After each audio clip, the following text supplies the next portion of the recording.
So, I want to talk to people a little bit about the recent cosmological revelations that I've been experiencing. I found elvenworld.net a few years ago at the same time that I went to 42 Spirits Goddess Temple in Eco Village. Basically,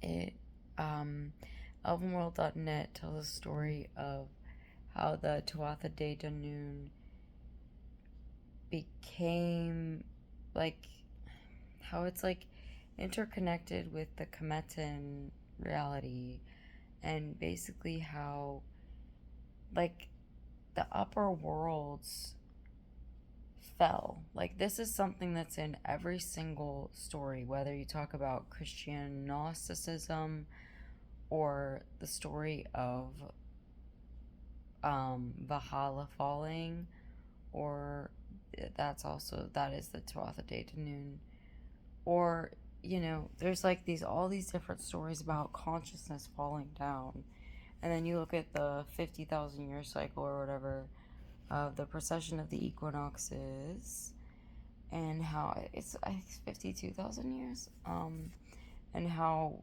it explains everything. Honestly, just, I mean, like, there used to be a little bit of like puritanical conservatism that was like very afraid of astrology, because there was like a sort of a sense of like control and not having control and all these things.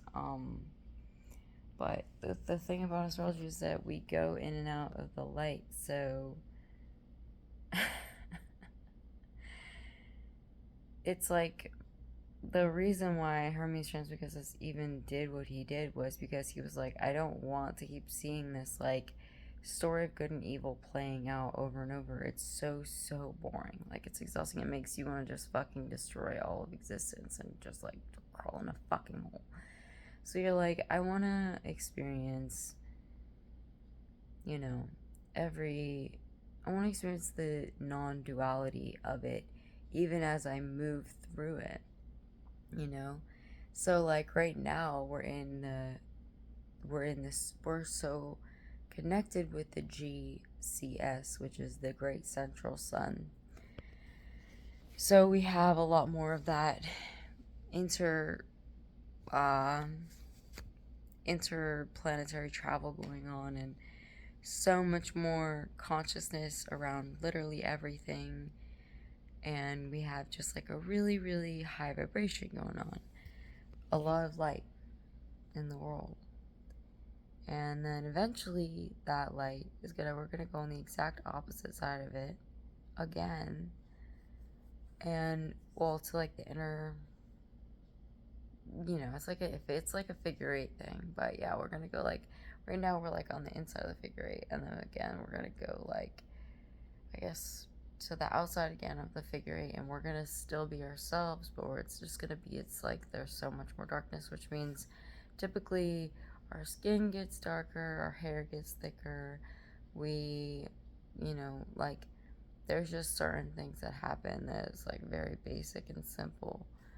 And also like things like spiritual ritual with candles and like darkness hours and like worshiping the Black Madonna, Divine Feminine, all those things come back in such profoundly enjoyable ways during that time of darkness. So it's like this incredibly peaceful, dynamic interplay of light and dark.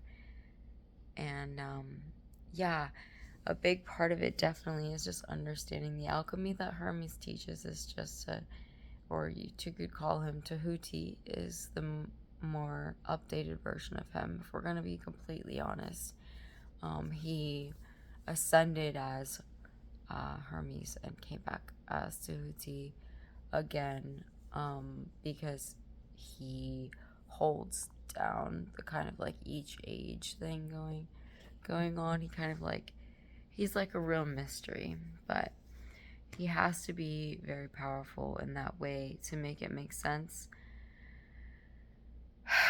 But also, he's going to manifest whatever he wants to manifest. What I'm saying is, what Hermes Trismegistus did for it is very important because he established an understanding of balance between oneself. So you having within the light and the darkness, and the feminine, the masculine, and the up and the down, and the inner and the outer, and the creative and the destructive, and the day and the night. So just to be completely like right with oneself. So you have your own center. It's all about that centeredness. It's all about having your own center, being entirely and utterly sovereign. That's really what Hieros Gamos is about. And that is the practice of alchemy that was created by Tahuti, Hermes Trismegistus, Thoth, whatever you want to call him, whatever he is for you right now. um, it's kind of all a little bit silly if you think about it, but at the end of the day, it's more about you're in becoming rather than any type of war you have within yourself. So it's really about like ending that war you have within yourself to then being wholeness within yourself, being completely and utterly self-fulfilled. And then from that place you can really choose the things that light you up and that fill you as an individual.